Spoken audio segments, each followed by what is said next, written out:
Interdire les réseaux sociaux aux moins de 15 ans. L'État veut remplacer les parents. Spoiler, ça ne marchera pas. Clara Chapaz nous sort les grands mots. Pays souverain, la France dit non. C'est beau comme un discours, mais c'est vide comme son bilan. Aujourd'hui, on est face à des entreprises qui font des milliards, des centaines de milliards d'euros de revenus sur la vulnérabilité de nos jeunes. Et ça, en tant que pays souverain, la France dit non, ça doit suffire.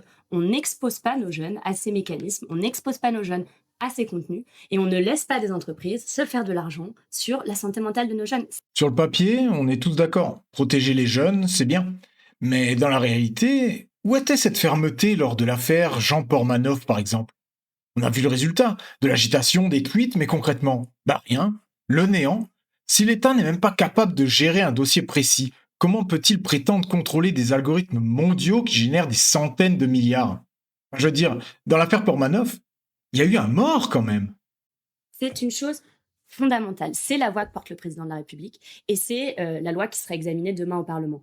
Après, est-ce que ça suffit à répondre à tous les problèmes? Bien sûr que non. Est-ce que ça doit aller avec des mesures d'éducation? Bien sûr que oui. Et est-ce qu'il s'agit surtout et avant tout d'un enjeu global, mondial? Oui. Et c'est là que mon rôle prend tout son sens parce que non seulement on veut le porter en France, mais on veut le porter, on Ouais. veut porter cette voix de la France partout dans le monde parce que c'est un enjeu absolument collectif. Alors, Pour que l'Australie les l'a choses fait. changent. Elle veut porter la voix de la France dans le monde. Redescendons sur Terre. Le vrai problème de ce discours, c'est la déresponsabilisation des parents.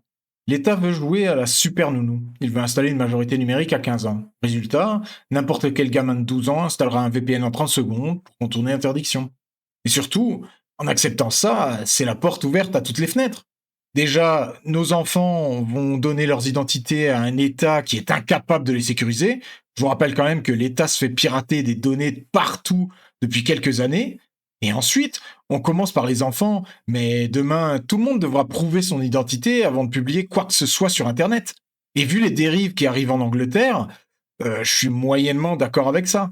Enfin, pour finir, ce n'est pas à Clara Chapaz ou à l'État de décider à quelle heure votre enfant va sur Instagram. C'est à vous-même. À force de vouloir tout gérer à notre place, l'État nous infantilise et se ridiculise avec des lois inapplicables.